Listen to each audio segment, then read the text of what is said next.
Welcome to Channel 17, the Town of Colonie Government Channel.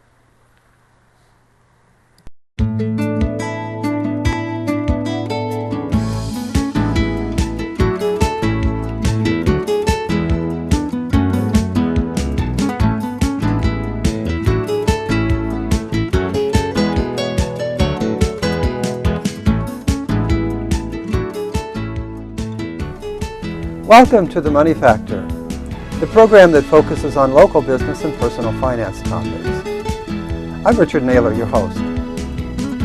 Global trade can be a controversial topic when it is to our disadvantage. But our guest today, Gerald Shaye from Empire State Development, will discuss it with us from the point of view of how we can get more out of it. Let's go meet him.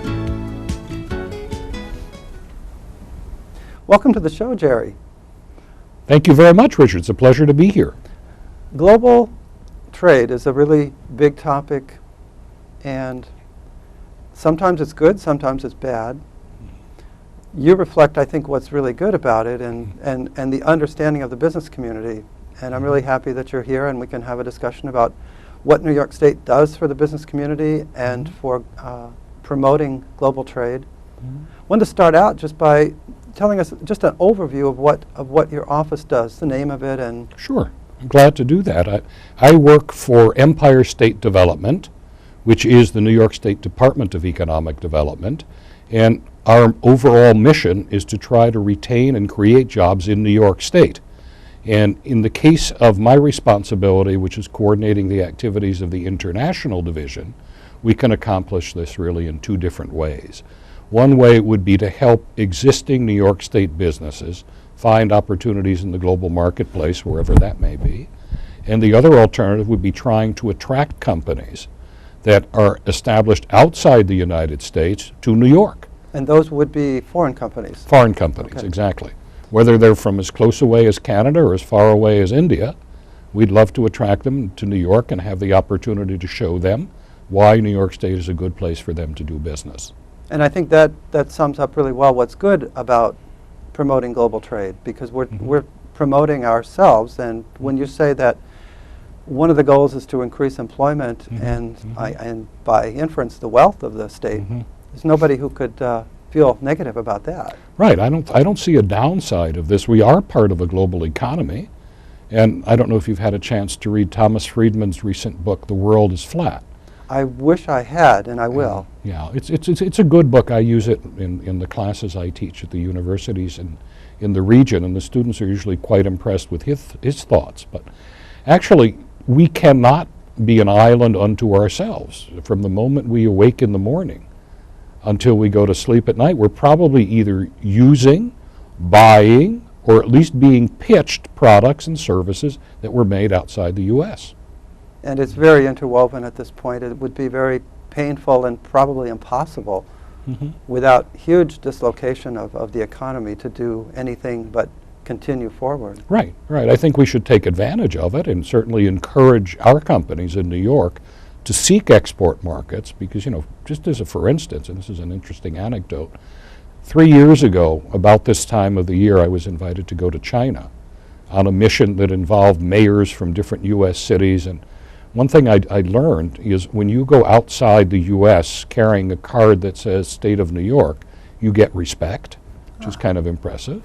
And meeting with groups in Shanghai and in Beijing, obviously I heard a lot of comments about the size of the trade deficit that we have with China. And I was on the same program as an Assistant Secretary of Commerce, Bruce Blakeman, who was actually living in China then. And we coordinated our words so that we were basically giving the same message. And Bruce mentioned to the Chinese audience that it would become, if it hadn't become already, a political problem in the U.S. when companies in China are so successfully exporting products here, and we perceive their market to be closed. Well, after the event ended in the late afternoon, I was cordially invited by a group of Chinese people to sit down and discuss this. And I'm not a policymaker by any means, but they gave me several reasons about why the deficit is what it is. And one of the reasons really stuck out in my mind, actually two of them. One of them was We're now working in a market economy. And you've told us that the market economy is the best. So we're producing products that are good and that are competitively priced, and your consumers are buying them. Are we doing something wrong? The other observation, right? Right. Yeah, the other observation they made is don't just consider China to be a source of low-cost products. Consider us a market. And tell your companies to try to market and sell their products to us, because they'll find that some of them will be far more successful than they expected. And that's really, I think, where we want to focus today, right on that part, because if we can do some good, if you could find one more company, that would be wonderful. Exactly. So what we try to do in our department with some degree of success, I should tell you how we accomplish this, right? Right. First of all, we have international trade specialists stationed in New York City, in the Mid-Hudson, the Newburgh area. Of course, I'm here in the capital region, and from here cover the North Country and the Mohawk Valley. We have a trade specialist in Long Island, and we have another one out in Buffalo. So we do have people who can actually go out and sit down and understand the strategy of New York State businesses and work with the companies to determine which foreign markets might be best for them. But in addition to that, we have a network of 9 offices that New York State maintains outside the U.S. Not enough people know that these offices are available to them. We have 2 in Canada, Montreal and Toronto, and certainly Canada is our most important trading partner. Right? We have an office in London, but this office has correspondent relationships with people in all of the major European capitals, actually, from Moscow, Russia, west, all the way to London. Now, how do those two things fit together? How do the New York offices fit together with the London office? How would somebody use them? That's a good question. We'd visit a company, my colleagues or myself, and we would determine that they have good opportunities in Europe, perhaps in Spain and Italy, to mention 2 countries. We have a program we call the Export Market Assistance Service, where the company fills out a very simple 3-page questionnaire identifying, as the MBAs would say, their strengths, weaknesses, opportunities, and threats, and who would make an ideal sales rep or distributor. Then our offices take this information, and using their knowledge and using their databases, they seek distributors or reps who might be interested in working with the New York State company, and we put them together.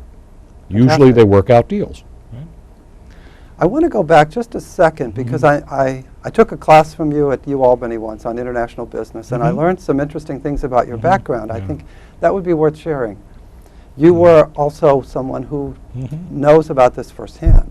I lived it, and I live it. I mean, I'm a native of Albany, and I went to college at Dartmouth College and to graduate school at Columbia University in New York City. But after graduate school, I was headed towards a career in accounting. But I got sidetracked, I think, in a very favorable way, because I joined the Peace Corps.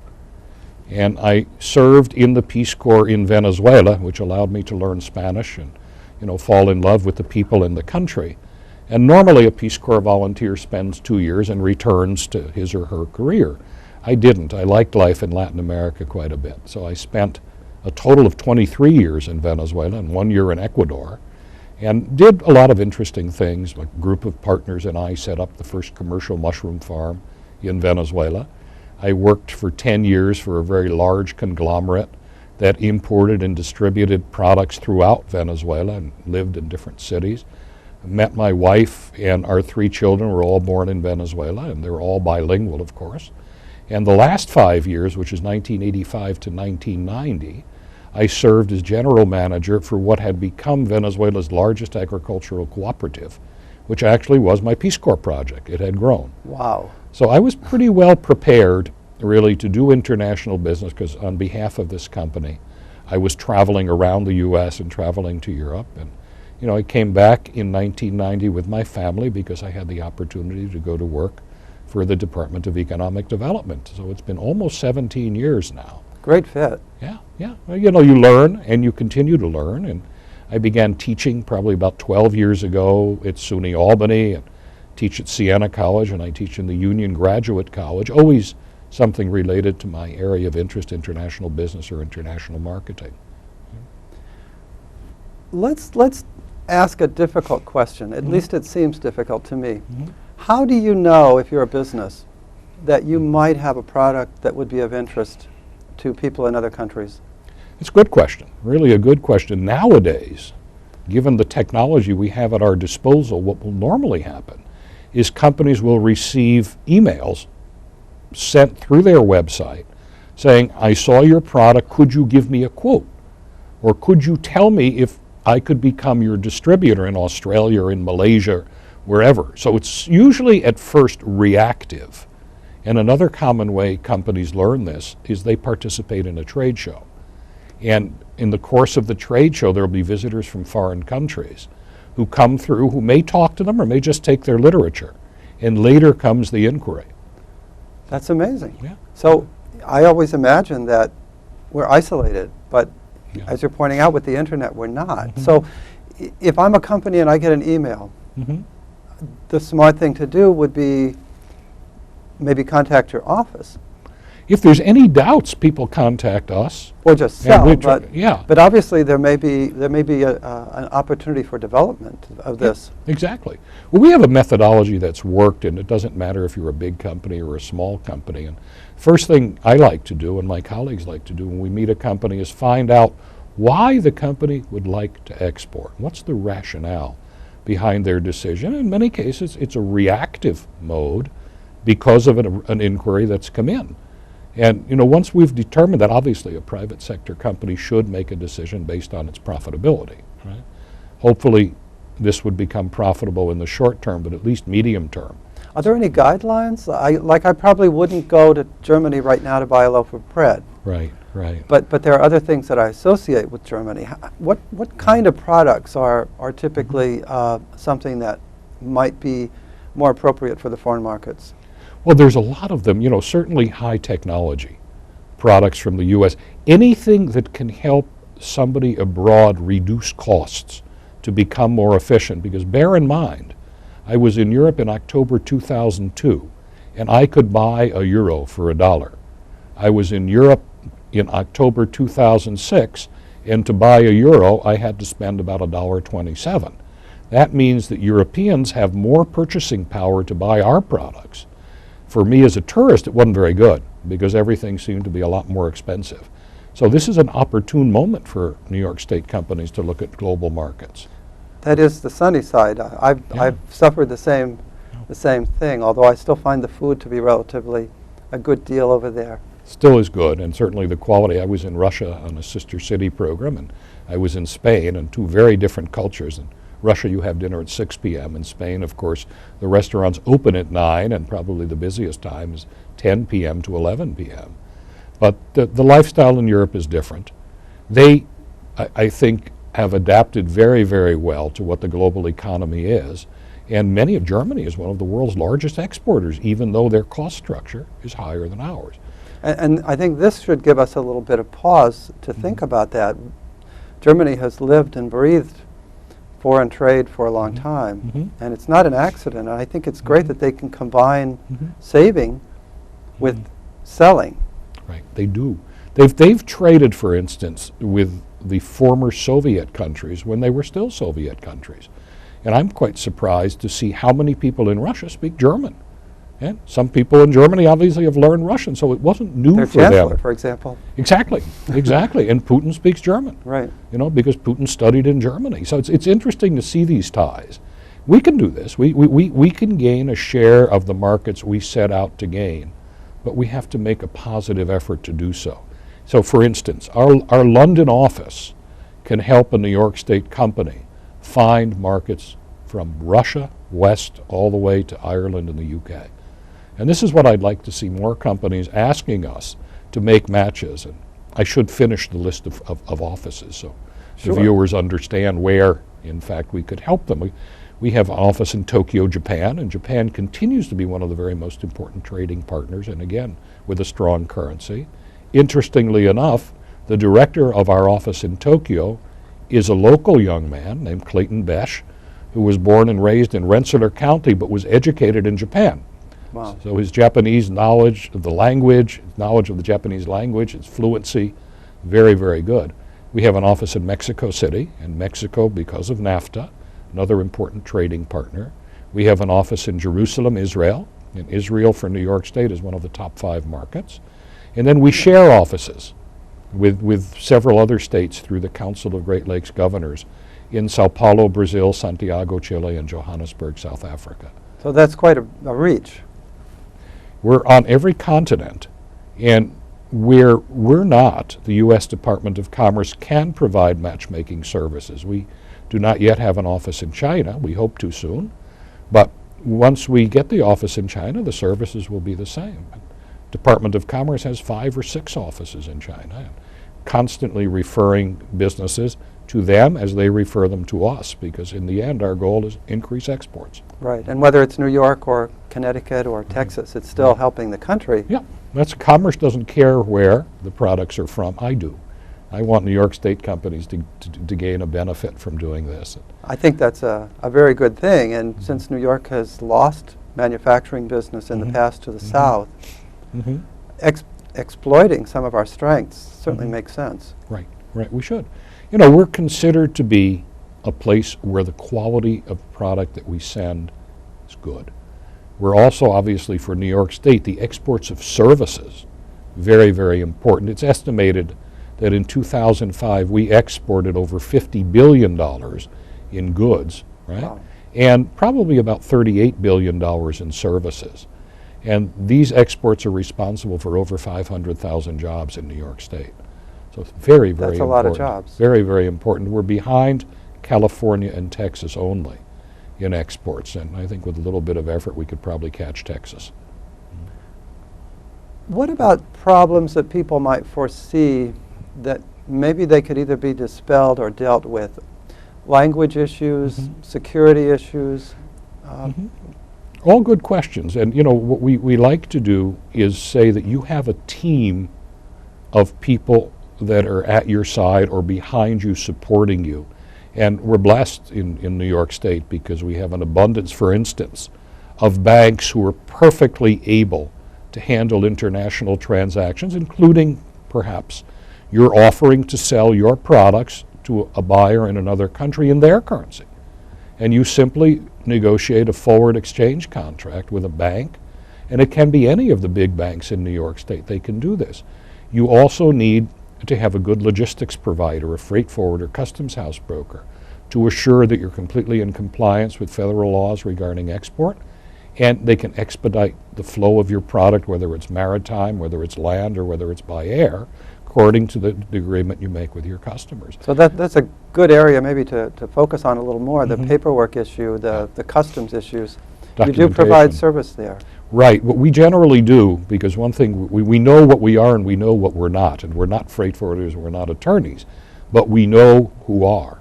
So in the capital region alone, I could mention 3 or 4 freight forwarding firms in whom I would have confidence and would recommend to businesses, banks probably 4 or 5, attorneys 3 or 4 who are expert in international contracts or intellectual property registration so you don't get knocked off, right? You may need to have your literature and your website translated into other languages. Because bear in mind, we are 5% of the world's population. There are more people in the world who speak Chinese than speak English. More people in the world speak Hindi than English. Right? And so based on your product and your market, you might have a German side and you might have a Spanish side, if not both. Exactly. Could be the same content in languages that are familiar to the potential buyer. What kind of a service area do we have here in terms of being able to ask someone to help you with that? If someone contacts me, I can give them referrals to translation services that are domiciled in New York State with the highest degree of professionalism, something done by native language speakers, can do something as simple as a one-page flyer or as complex as an entire website, and not only translated but culturally sensitive. Fantastic. Which is very important. So the home page could basically be the name of the company and a series of flags indicating you click on the German flag, this site will be loaded up in German. And I've seen sites as sophisticated as to distinguish between the Spanish spoken in Spain and the Spanish spoken in Mexico or in Chile. Wow. Yeah? So it's very good. They're really, when you see them, you know that this is a company that cares to be an actor in the global scale, right? Do you see the the local companies that are standalone as being global players, or does it tend to be more somebody, let's say once you've opened 6 or 7 branches in New York, that you would be more able to deal with the global trade? There's several companies I've worked with over the years. There's a company in Valencia, New York that manufactures radio transmitters. My guess is over 50% of their sales are global. And that's technology. That's again. technology. Yeah. There's a company in rural Rensselaer County that manufactures a device that simulates the stresses metals undergo when they're being formed. And they're also well over 60% of their total sales are global. It's a company in Waterford, Saratoga County, that provides components for building jails. And they're working on a big job now in Barbados, and they just finished a big job in Cyprus. And they're domiciled right here. It's nice to shine the spotlight That's on wonderful. these companies. You know, so it's not just GE. Fortitech in Schenectady is a great example of a company that we started about 15, 16 years ago. And now they export from Schenectady, but they have manufacturing plants in Brazil, in Malaysia, and in Denmark, providing their clients globally with vitamin premixes. So I think, you know, there's a lot of great examples. And, you know, this is a multinational company. If you think of Schenectady, you probably think of GE and Schenectady International. But take a look at Fortitech and Cyclix, and, you know, there's a number of companies here in the region. Right. Isn't Fortitech one of the largest vitamin producers Yeah. in the world? Yeah, Isn't it? yeah. They supply the premixed vitamins to a whole number of companies that are making diverse products like energy bars and power drinks and baby food, things like this, and obviously with the highest standards of cleanliness and good manufacturing practices. Now we have a lot of products that are, I guess, logical for people in other parts of the world to buy. But not the whole economy is Yeah. based on logic. Sometimes Right. it's based on, I want a Coke. Mhm. And I would assume that an Indian company Yeah. could make a cola that would be okay. Sure. But in some cases, maybe not in India because they've had some bad press. Right.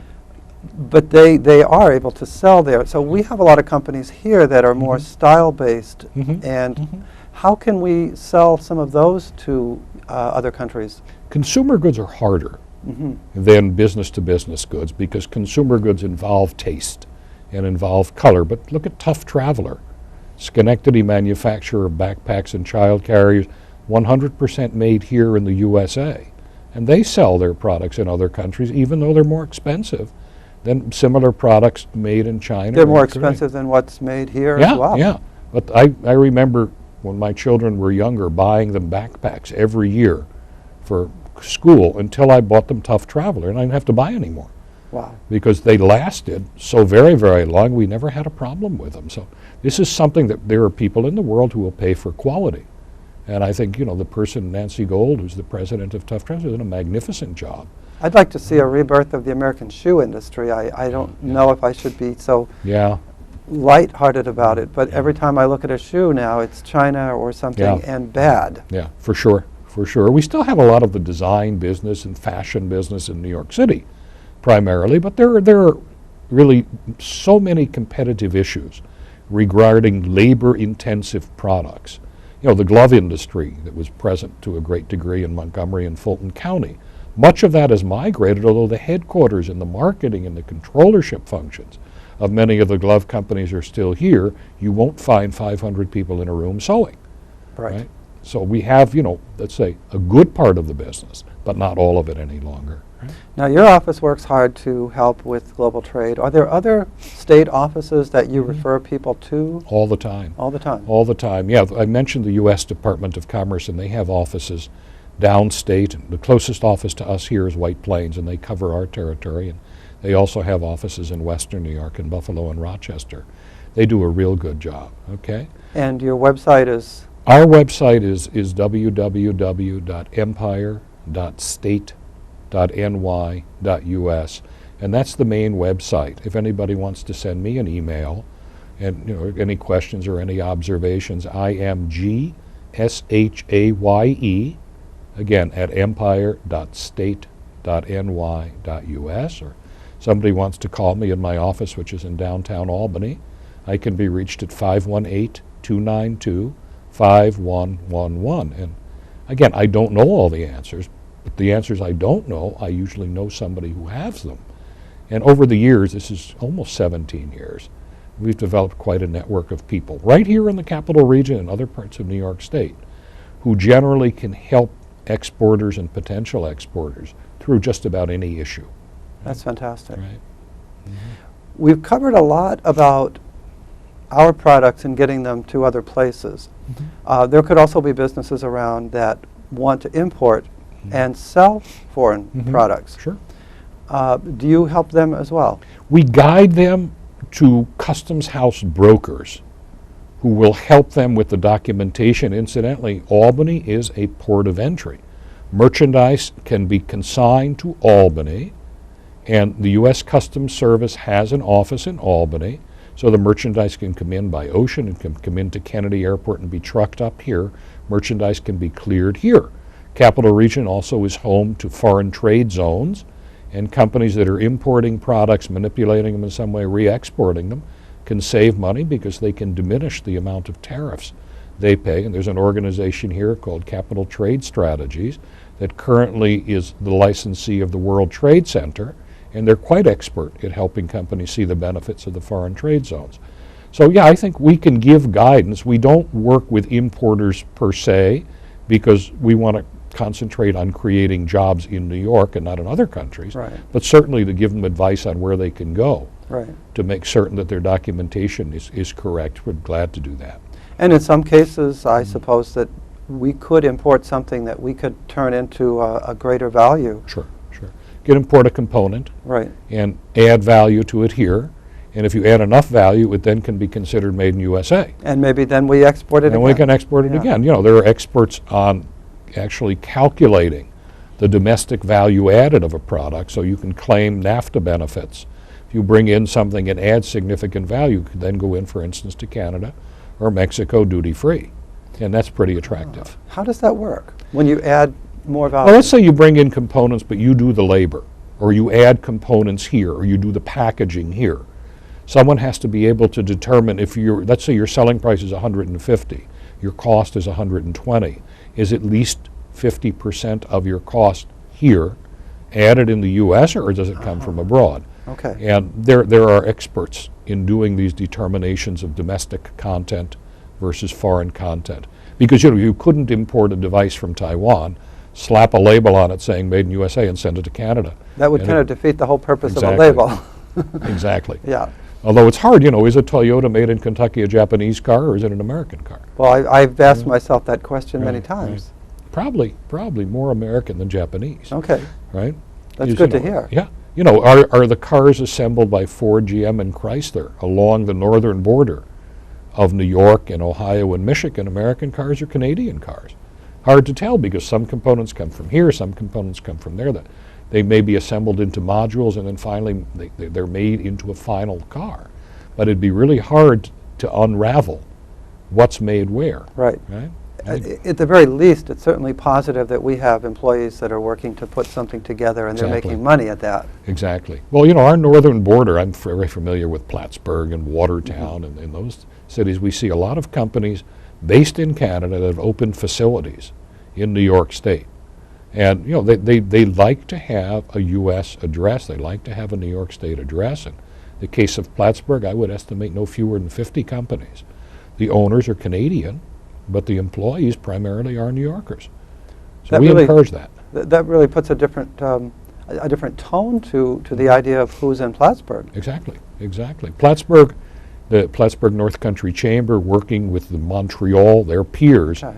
have very successfully developed a cross-border relationship, and indeed, I've been privileged to work with the governor's staff and the premier of Quebec staff, helping organize several summits. You could see that Jean Charest and George Pataki have developed a wonderful relationship, and the business people come. We had one of them actually in Albany recently. There was one up near Montreal and another in Plattsburgh.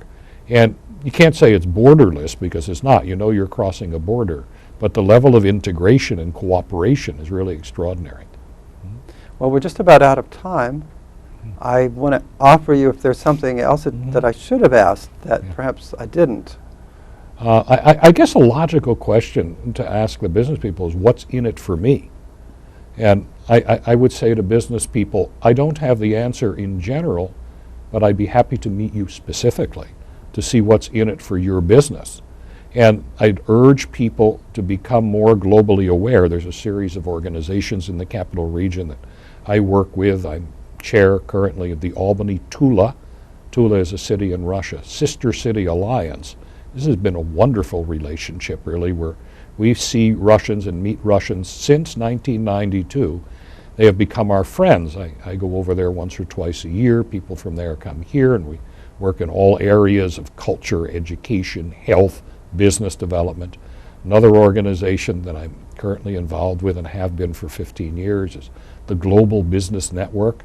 And we'll have our annual Export Award dinner where we recognize companies that have been outstanding in export. We're going to do this in March, and we'll have 6 to 8 programs a year on topics that are relevant for people involved in global trade, the international center of the capital region. And is that on your website as well, that people No, could people find would have them? to these are all separate organizations, but I'd be happy to provide them the website. Okay, great. Okay, so these are all activities that are, in a sense, peripheral to Empire State Development, but quite related to developing a global awareness of opportunities that are out there for all of us, those of us who are curious, and certainly to those that are students. I would urge you to become familiar with other cultures, to learn at least one additional language, and to set forth after college or even during college to explore the world a little bit, and I think it will change your life favorably. That sounds like good advice. Yeah, thank you. It's always good to talk to you. I always learn something. You've got a wealth of experience, and your traveling has certainly enriched Yeah. everything that you bring to us. Thank you, Richard. I really appreciate the opportunity to speak with you here and certainly the residents of Colonie, and congratulations for bringing a program like this to the people in such a professional manner. Thank It's been you. a pleasure. Thank you. And I want to welcome everybody to the show and invite you to next week's show. I hope you have a great week. Take care.